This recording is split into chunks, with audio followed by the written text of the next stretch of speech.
एवं विकास। तो स्टार्ट करते हैं वीडियो को। सबसे पहले मैं आपको बता दूं संसाधन किसे कहते हैं। तो भाई हमारे पर्यावरण में जितनी भी वो वस्तुएं हैं जो हमारी जरूरतों को पूरा कर सकती हैं उन्हें हम कहते हैं संसाधन। ठीक है, जितनी भी वस्तुएं जो हमारी जरूरतों को पूरा करें वो है संसाधन। जैसे अगर हमें कार को ड्राइव करना है तो उसके लिए चाहिए हमें पेट्रोल।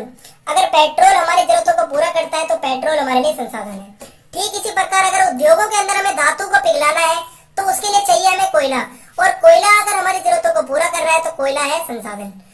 लेकिन इसके साथ साथ एक शर्त और होती है कि हम संसाधन उन्हीं चीजों को कहेंगे जिनका यूज करने के लिए हमारे पास टेक्नोलॉजी है। जैसे उदाहरण के लिए मान लो ये जमीन है और इसके अंडरग्राउंड में है तेल, ठीक है, खनिज तेल, पेट्रोल। अगर हमारे पास इसको निकालने की टेक्नोलॉजी नहीं है तो क्या ये हमारे किसी काम का है? तो ये हमारे काम का नहीं है, तो ये संसाधन नहीं कहलाएगा। बल्कि संसाधन तो वो है जिसका यूज हम अपनी टेक्नोलॉजी से कर सकते हैं। अगर हम टेक्नोलॉजी से इसे निकाल कर यूज कर रहे हैं तो ये हमारे लिए संसाधन है। अब मैं आपको बताता हूँ संसाधन कितने प्रकार के होते हैं। तो सबसे पहले हम इसे बांटते हैं उत्पत्ति के आधार पर। उत्पत्ति का मतलब होता है कि इसकी उत्पत्ति कहाँ से हुई है या इसकी प्राप्ति हमें कहाँ से हो रही है। तो पहला पॉइंट है जैव संसाधन। जैव संसाधन जो है ऐसे संसाधन होते हैं जो हमें जीव जंतुओं से मिलते हैं। ठीक है, जैसे पशुओं में मैं आपको उदाहरण देता हूँ भेड़ का। भेड़ से अगर हम ऊन प्राप्त कर सकते हैं, दूध प्राप्त कर सकते हैं तो वो क्या है, हमारे लिए एक संसाधन है। और जैसे वनस्पति है, हमारे पेड़ पौधे, वहां से हम फल प्राप्त कर सकते हैं, सब्जियां प्राप्त कर सकते हैं। ठीक है, तो ये सब क्या है, ये सब जैव संसाधन है। उसके बाद है अजैव संसाधन, दूसरा पॉइंट। अजैव संसाधन ऐसे संसाधन होते हैं जो हमें निर्जीव वस्तुओं से प्राप्त होते हैं। ठीक है, जिनमें जान नहीं होती। जैसे चट्टाने, आप सब जानते हैं चट्टानों में जान नहीं होती, और धातुएं। ये आपके सामने फोटो है, ये सोना है। जब हम खान में से सोने को खोद कर निकालते हैं तो वो कुछ इस तरीके से दिखता है। ठीक है, उसके बाद उसे फैक्ट्री में ले जाया जाता है और फिर उसका रूप बदला जाता है और सोना यहाँ से निकाला जाता है इस चट्टान से। ठीक उसी प्रकार से ये निचली फोटो में है हमारा लोहा, और जब ये लोहा कच्चा होता है तो इसे कहते हैं लौह अयस्क। ठीक है, और जब इसे बदला जाता है लोहे के रूप में या इसके चट्टानों में से अंश निकाले जाते हैं लोहे के, तब हम इसे कहते हैं लोहा। ठीक है, तो आप समझ गए होंगे कि जैव संसाधन कौन से हैं और अजैव संसाधन कौन से हैं। अब मैं आपको बताता हूँ संसाधन समाप्यता के आधार पर। ठीक है, समाप्यता का मतलब होता है लिमिट, कि अगर किसी संसाधन को हम यूज कर रहे हैं तो उसकी लिमिट कितनी होगी, क्या वो कभी खत्म होगा या क्या वो कभी खत्म नहीं होगा। ठीक है, तो पहला पॉइंट है हमारा नवीकरणीय। तो नवीकरणीय संसाधन मैं आपको बता दूं ऐसे संसाधन होते हैं जो अनलिमिटेड है। ठीक है, जो कभी खत्म नहीं हो सकते। जैसे सौर ऊर्जा और पवन ऊर्जा, ये ऐसे संसाधन है जिनका अगर हम एक बार यूज करते हैं तो दोबारा से हम उनका यूज कर सकते हैं। और दूसरे जो हमारा पॉइंट है वो कहता है कि अनवीकरणीय संसाधन। तो ये ऐसे संसाधन है जिनका अगर हमने एक बार यूज कर लिया तो दोबारा हम इनका यूज नहीं कर सकते, और साथ के साथ इनको बनने में बहुत ज्यादा लंबा समय लग जाता है। ठीक है, और ये संसाधन सिर्फ एक ही बार यूज में आ सकते हैं। जैसे कोयला है, कोयले को अगर हम एक बार जलाते हैं तो दोबारा इसकी राख बन जाती है, दोबारा इसे हम कोयले में नहीं बदल सकते। ठीक है, और दूसरा पॉइंट है पेट्रोल। पेट्रोल को अगर हम एक बार यूज करते हैं तो दोबारा से हम इसका पेट्रोल नहीं बना सकते। ठीक है, ये खत्म हो जाएगा। तो मैंने आपको बता दिया नवीकरणीय कैसे होते हैं, जो अनलिमिटेड होते हैं, और अनवीकरणीय होते हैं जो लिमिटेड मात्रा में हमारे पास है। तो ये होता है हमारा समाप्यता के आधार पर। अब आपके सामने है फोटो। ये नवीकरणीय संसाधनों के दो उदाहरण हैं, सौर ऊर्जा और पवन ऊर्जा। जब तक हमारी इस दुनिया में सूरज है तब तक सौर ऊर्जा रहेगी हमारे पास। ठीक है, ये कभी खत्म नहीं होने वाली। और जब तक इस दुनिया में हवा है तब तक पवन ऊर्जा है, तब तक हम यहाँ से इस हवा से बिजली बना सकते हैं। ठीक है, तो ये नवीकरणीय संसाधन है जो कभी खत्म नहीं होने वाले। अब इसे बांटा जाता है स्वामित्व के आधार पर। स्वामित्व का मतलब होता है मालिकाना हक या अधिकार। ठीक है, कि वो संसाधन जो है उस पर किसका अधिकार होगा, किसका मालिकाना हक होगा। तो पहला पॉइंट है व्यक्तिगत संसाधन। व्यक्तिगत संसाधन का मतलब होता है जो हमारे पर्सनल संसाधन होते हैं। ठीक है, जैसे हमारा घर, हमारी जायदाद, हमारी कार, हमारा खेत। ठीक है, ये सब क्या है, ये सब हमारा पर्सनल संसाधन है। ठीक है, व्यक्तिगत संसाधन जिस पर सिर्फ हमारा हक है। लेकिन बहुत से किसानों को सरकार द्वारा भूमि दी जाती है और बदले में किसान उन्हें लगान चुकाते हैं, और ये भी किसमें आता है, व्यक्तिगत संसाधन में। दूसरा पॉइंट है सामुदायिक स्वामित्व वाले संसाधन। तो ये भाई ऐसे संसाधन है जिसपे किसी एक बंदे का अधिकार नहीं होता, इस पर अधिकार होता है पूरे समुदाय का। जैसे उदाहरण के लिए शमशान घाट। शमशान की जो भूमि है वो ऐसी भूमि है जिस पर किसी एक का अधिकार नहीं है, वो पूरे समुदाय के लिए है। ठीक है, और गांव का अगर कोई तालाब है तो वो भी किसी एक का नहीं होता, उसे पूरा गांव यूज कर सकता है। तो ये क्या होते हैं हमारे सामुदायिक स्वामित्व वाले संसाधन। तीसरा पॉइंट है राष्ट्रीय संसाधन, ठीक है, जो किसी देश के होते हैं। तो ये ऐसे संसाधन होते हैं जिसपे किसी देश की सरकार का या उस देश का सिर्फ हक होता है, जैसे सारे खनिज, जल संसाधन, जंगल जिन्हें वन कहते हैं, और रेल, इन पर सिर्फ सरकार का हक होता है, ठीक है। हमारे देश में जितने भी खनिज है उन सब पर हमारी सरकार का हक है। लेकिन सरकार के पास एक अधिकार और होता है। वो अधिकार क्या है? मान लो ये आपका घर है या भूमि है, आप एक दिन इसमें कर रहे हो खुदाई, और अगर मशीन द्वारा खुदाई कर रहे हैं और नीचे से निकल गया इसमें से पेट्रोल, ठीक है, या तेल निकल गया, आप सोचोगे आप मालामाल हो गए। लेकिन अगर गलती से भी सरकार को पता चलता है कि आपकी भूमि में से ये संसाधन प्राप्त हुए हैं या तेल निकला है, तो ये भूमि सरकार के अंडर में आ जाएगी, ठीक है, और सरकार इस पर कब्जा कर सकती है। तो ये अधिकार होता है सरकार के पास, इसे हम कहते हैं राष्ट्रीय संसाधन। चौथा पॉइंट है अंतरराष्ट्रीय संसाधन। तो कुछ ऐसे भी संसाधन होते हैं जिसपे ना तो एक व्यक्ति का हक होता है, ना एक देश का हक होता है, बल्कि इस पर कुछ अंतरराष्ट्रीय संस्थाओं का नियंत्रण होता है, ठीक है। कुछ इंटरनेशनल संस्थाएं ऐसी होती हैं जो इन पर नियंत्रण रखती हैं, और ये तट रेखा से 200 समुद्री मील की दूरी पर होते हैं। जैसे अगर कोई देश है, हमारा भारत है, ये निचला हिस्सा है और ये समुद्र है इस साइड का, ठीक है। अगर 200 समुद्री मील की दूरी पर यहाँ संसाधन है, यहाँ पर, तो भारत का इस पे कोई हक नहीं है, इस पर हक है अंतरराष्ट्रीय संस्थाओं का। तो इन्हें हम कहते हैं अंतरराष्ट्रीय संसाधन। अब संसाधनों को बांटा जाता है विकास के स्तर के आधार पर कि उनका विकास कितना हुआ है। तो पहला पॉइंट है संभावी संसाधन। तो ये ऐसे संसाधन है जो किसी क्षेत्र में होते तो हैं लेकिन इनका उपयोग अभी तक नहीं किया गया है। जैसे भारत के पश्चिम भाग में सौर ऊर्जा। मैं आपको बताता हूँ कि भारत का पश्चिम भाग कुछ इस तरीके से है, ऐसे। तो यहाँ पर सूरज बहुत तेज पड़ता है और गर्मी बहुत ज्यादा होती है, तो यहाँ पर हम सौर ऊर्जा का प्रयोग कर सकते हैं, लेकिन अभी तक इसका प्रयोग नहीं किया गया है। तो इसे कहते हैं संभावी संसाधन, जिनकी संभावना पूरी है यूज करने की, लेकिन अभी तक यूज नहीं किया गया है।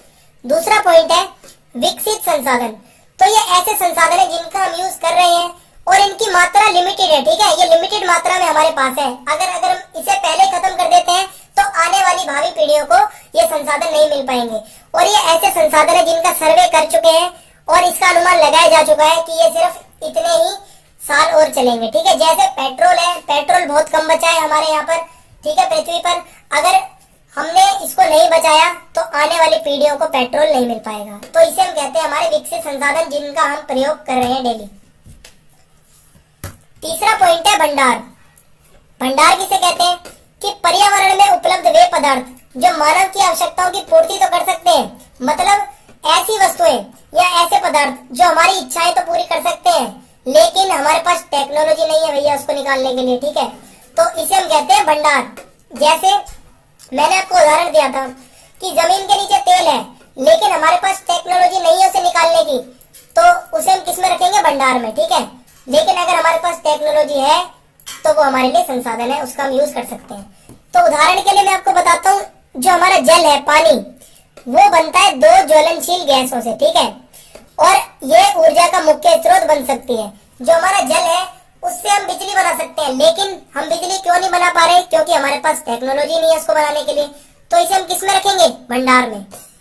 चौथा पॉइंट है संचित कोष, जिसे हम कह सकते हैं सेविंग्स, संसाधनों की सेविंग, ठीक है। तो ये भंडार का एक हिस्सा होता है, लेकिन टेक्नोलॉजी द्वारा इसका प्रयोग किया जा सकता है, पर अभी तक इसका प्रयोग नहीं किया जा रहा है क्योंकि इसे फ्यूचर के लिए बचा के रखा गया है, ठीक है। ऐसे संसाधन जिन्हें फ्यूचर के लिए बचा कर रखा जाता है तो उन्हें संचित कोष में बांटा जाता है। अब आपके सामने टॉपिक है संसाधनों का विकास। हम सब जानते हैं मानव ने संसाधनों का अंधाधुंध प्रयोग किया है और जिससे कुछ समस्याएं आई हैं। वो समस्याएं क्या है? पहली समस्या है कि कुछ व्यक्तियों की लालच से संसाधनों का ह्रास हुआ है, ठीक है। संसाधन दिन प्रतिदिन कम होते जा रहे हैं, किनकी वजह से? कुछ लालची व्यक्तियों से। दूसरा पॉइंट है कुछ लोगों के हाथ में संसाधन आए और कुछ लोगों को नहीं मिले, तो इससे समाज अमीर और गरीब में बंट गया, ठीक है। जैसे मान लो ये हमारा समाज है, अब कुछ लोगों को तो संसाधन मिल गए तो वो हो गए अमीर, और कुछ के पास गाड़ी बंगला पैसा नहीं है, भूमि नहीं है, तो वो क्या है? वो गरीब है। तो इसने क्या कर दिया कि समाज को दो भागों में बांट दिया संसाधनों में। एक तो है अमीर लोग और दूसरे हैं गरीब लोग, ठीक है। तीसरी समस्या क्या आई है कि संसाधनों के शोषण से ओजोन परत में छेद हो गया है, ठीक है, और ग्लोबल वार्मिंग बढ़ रही है, हमारी पृथ्वी का तापमान बढ़ता जा रहा है दिन प्रतिदिन, और प्रदूषण फैल रहा है, ठीक है, कि हम संसाधनों को लालच में निकालने के चक्कर में जमीन की दबादब खुदाई करते हैं, ठीक है, और खुदाई के दौरान निकलता है धुआं और ठीक है धूल मिट्टी उड़ती है जिससे प्रदूषण होता है। तो ये 3 समस्याएं आई है हमारे सामने। अब आपके सामने जो टॉपिक है ये आपके पैराग्राफ में नहीं है लेकिन आपके बॉक्स में है, लेकिन आपको इसकी जानकारी होनी चाहिए, ये मोस्ट इंपोर्टेंट है। पहला टॉपिक है सतत विकास, ठीक है, सतत पोषणीय विकास। तो सतत पोषणीय विकास का मतलब होता है कि विकास तो हम करें लेकिन पर्यावरण को कोई नुकसान न पहुंचे और संसाधनों का उपयोग इस प्रकार से करें कि आने वाली पीढ़ियां भी उनका उपयोग कर सके। तो इसे हम कहते हैं सतत पोषणीय विकास, ठीक है। दूसरा पॉइंट है रियो सम्मेलन, जिसे हम पृथ्वी सम्मेलन भी कहते हैं। तो इसे रियो सम्मेलन क्यों कहते हैं? क्योंकि ये ब्राजील के शहर रियो में आयोजित किया गया था। कब? 1992 में, 1992 में। और यहाँ पर बहुत सारे देशों के नेता आए और उन्होंने पर्यावरण संरक्षण के लिए इसका आयोजन किया और इसमें कुछ मुद्दे थे जैसे जलवायु परिवर्तन और ग्लोबल वार्मिंग, ओजोन परत में छेद, प्रदूषण। तो इन सब मुद्दों पर मीटिंग हुई, ठीक है, इसके अंदर। तो इसे कहा गया रियो सम्मेलन या पृथ्वी सम्मेलन। आपके सामने टॉपिक है एजेंडा 21। तो एजेंडा 21 क्या है? ये एक घोषणा थी, ठीक है, और ये कब की गई? 1992 में यूएनओ का एक सम्मेलन हुआ था जिसे कहते हैं UNCEP, ठीक है। यहाँ पर इसकी घोषणा की गई और इसमें कहा गया कि सतत विकास को बढ़ावा दिया जाना चाहिए, ठीक है, कि मतलब संसाधनों का लिमिटेड प्रयोग किया जाना चाहिए और विकास अगर करना है तो पर्यावरण को नुकसान पहुंचाए बिना होना चाहिए। तो ये हो गया हमारा एजेंडा 21। अब अगला टॉपिक है संसाधनों का नियोजन, जिसे कहते हैं संसाधनों की प्लानिंग। तो प्लानिंग कैसे की जा सकती है? सबसे पहले तो हमें संसाधनों की पहचान करनी होगी कि वो नवीकरणीय संसाधन है या अनवीकरणीय संसाधन है।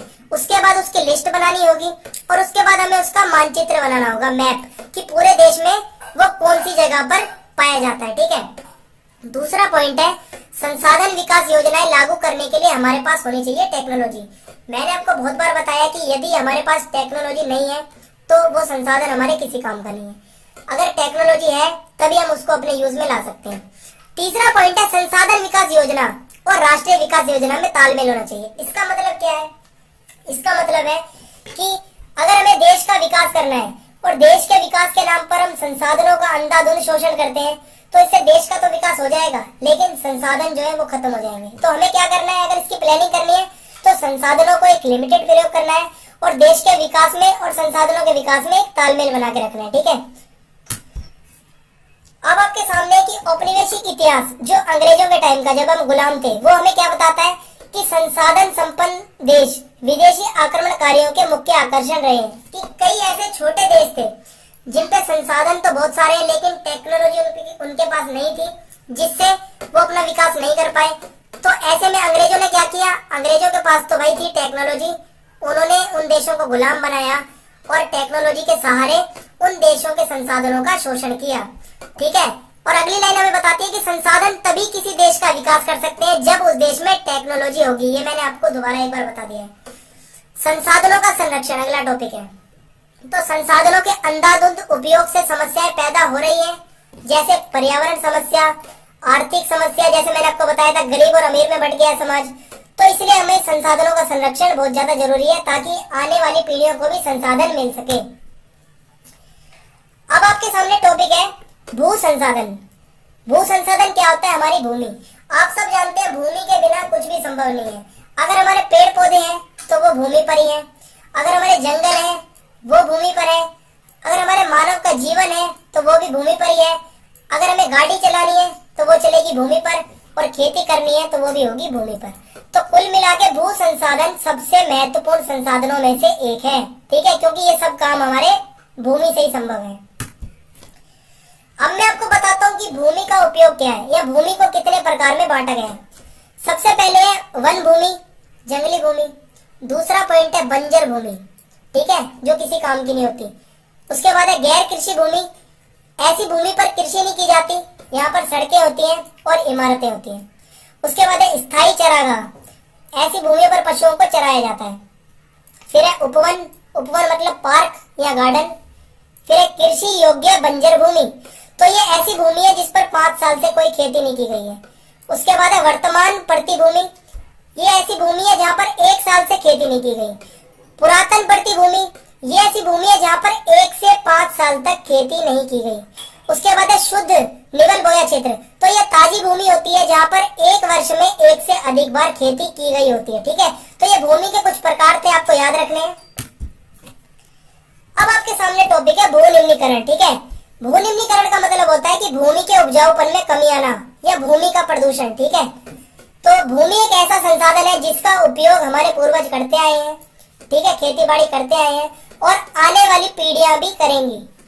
अब भूनिम्नीकरण जो हो रहा है उसका कारण क्या है? पहला तो है वनों की कटाई।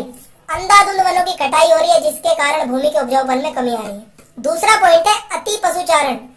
जो चरवाहे होते हैं अपने पशुओं को एकदम से इतना ज्यादा चरा देते हैं कि जितनी भी घास दिखती है उन्हें उन सबको चरवा देते हैं। इससे क्या होता है? भूमि के उपजाऊपन में कमी आती है।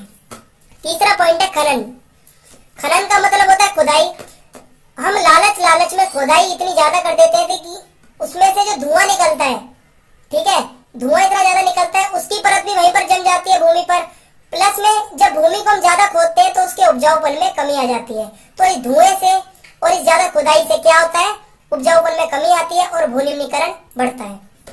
उसके बाद है अति सिंचाई। अति सिंचाई का मतलब है कि हमें अत्यधिक लाभ कमाने के लिए हम क्या करते हैं? एक से ज्यादा फसल उगाने लगते हैं और फसलों में ज्यादा से ज्यादा पानी डालने लगते हैं, सिंचाई करने लगते हैं, जिससे भूनिम्नीकरण होता है और भूमि के उपजाऊपन में आती है कमी। उसके बाद है औद्योगिक धूल। औद्योगिक धूल से कैसे होता है कि जैसे ये हमारे उद्योगों की चिमनी है, यहाँ से निकलता है धुआं और धुएं की परत आकर जमती है भूमि पर। तो जब वो भूमि पर जमती है तो भूमि का प्रदूषण होता है और भूमि के जो उपजाऊपन में कमी आती है। तो ये कुछ कारण है जिनसे भूनिम्नीकरण होता है। अब उपाय क्या है? पहला उपाय है पेड़ लगाना। पेड़ लगाकर हम बचा सकते हैं। दूसरा है अत्यधिक सिंचाई ना करना। तीसरा है अति पशुचारण ना करना, अपने पशुओं को एक लिमिटेड मात्रा में चराना। ठीक है, घास को एकदम से नहीं सारी खत्म करनी है, लिमिटेड मात्रा में पशुओं को चराना है। उसके बाद है प्रदूषित जल ना फेंकना। कई बार हम क्या करते हैं कि खेतों के अंदर प्रदूषित जल से सिंचाई कर देते हैं। ठीक है, जिससे क्या होता है? भूमि के उपजाऊपन में कमी आती है और भूमि में प्रदूषण होने लगता है। ठीक है, तो ये हमारा टॉपिक हो गया भूनिम्नीकरण। अब मैं आपको बताता हूँ मिट्टी के बारे में, मृदा संसाधन। ठीक है, मिट्टी। तो मिट्टी एक महत्वपूर्ण संसाधन है, आप सब जानते हैं, बिना मिट्टी के खेती नहीं हो सकती। दूसरा पॉइंट है इसके निर्माण में लाखों वर्ष लग जाते हैं और इसके निर्माण के प्रमुख कारक है भू आकृति। जैसी हमारी भू आकृति होगी वैसी हमारी मिट्टी होगी। जलवायु, अगर ठंडी जलवायु है तो वहां की मृदा उस प्रकार की होगी, अगर गर्म जलवायु है तो मृदा भी उसी प्रकार की होगी। तीसरा कारक है शैल। शैल होती है हमारी चट्टान। जैसी चट्टान होगी वैसी उसकी मिट्टी होगी। अगर आग्नेय शैल है, आग्नेय चट्टान है, तो हमारी मिट्टी भी कुछ उसी प्रकार की होगी। ठीक है, काली की टाइप की होगी। ठीक है, काले रंग की होगी हमारी मिट्टी अगर वो आग्नेय शैल है। उसके बाद है तापमान। अगर ज्यादा तापमान है तो वो मिट्टी उस प्रकार की होगी, अगर कम तापमान है तो मिट्टी कम तापमान के प्रकार की होगी। उसके बाद है पवन। अब पवन कैसे निर्माण करती है मिट्टी का? मान लो ये कोई चट्टान है या पहाड़ी है, हवा चलती है, इसका कटाव होता है और ये उड़कर आती है जमीन पर। तो जैसे जैसे इसका कटाव होता है तो ये मिट्टी का रूप ले लेती है। ठीक है, तो ये हो गया हमारा आखिरी कारक पवन। अब मैं आपको बताता हूँ मिट्टी के प्रकार। कितने प्रकार की मिट्टी होती है? पहला है जलोढ़ मृदा, काली मृदा, लाल और पीली मृदा, लैटराइट मृदा, मरुस्थली मृदा। ठीक है, जिसे रेतीली मृदा भी कहते हैं। आइए आपको डीप में इसकी विशेषताएं बताता हूँ।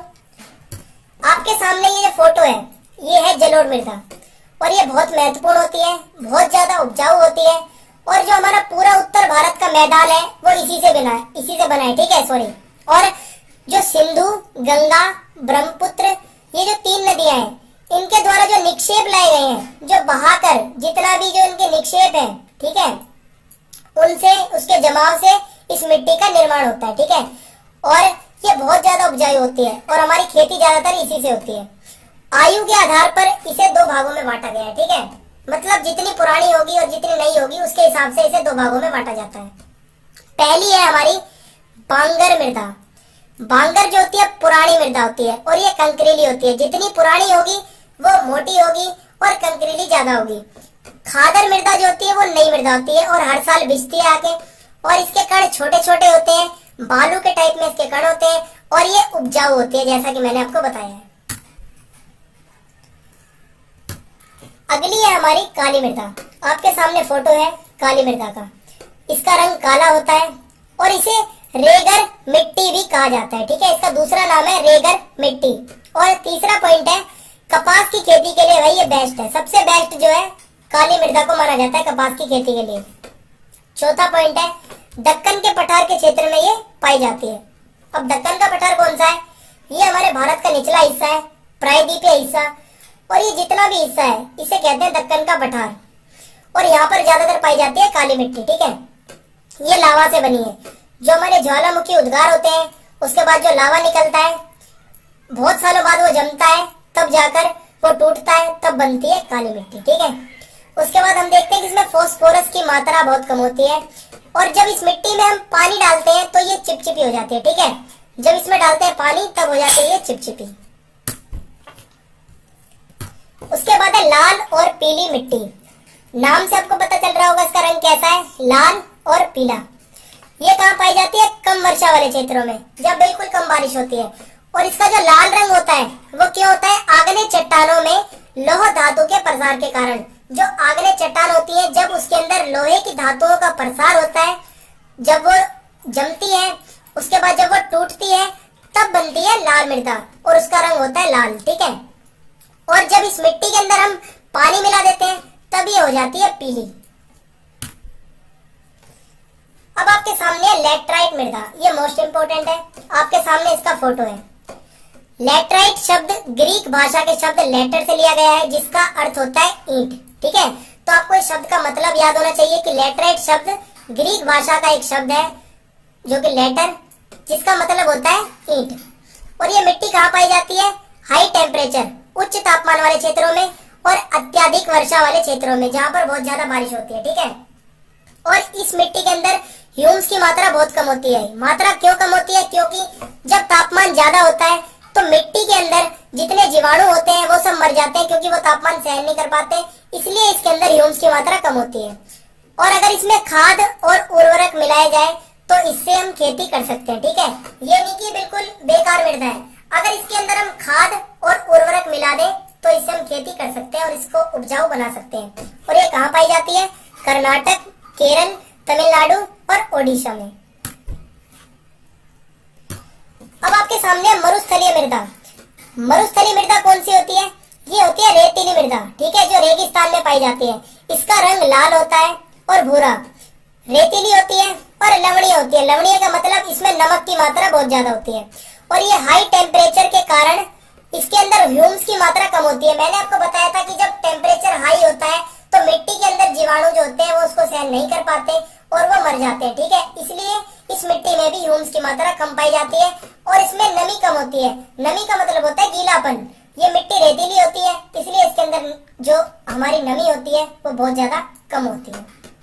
उसके बाद पॉइंट है इस मृदा को सिंचाई द्वारा खेती के योग्य बनाया जा सकता है। कि अगर हम जो रेतीली मिट्टी है इसके अंदर अगर हम सिंचाई करते हैं, ठीक है, पानी छोड़ते हैं, तो इससे हम खेती कर सकते हैं। अगर देखा जाए राजस्थान की बात करते हैं तो राजस्थान में ये पाई जाती है। क्या ऐसा है राजस्थान में बिल्कुल खेती नहीं होती? नहीं, राजस्थान में खेती होती है। कैसे होती है? सिंचाई द्वारा। अब अगली जो हमारी मृदा है वो है वन मृदा, जंगली मृदा। ये कहाँ पाई जाती है? पहाड़ी क्षेत्रों में।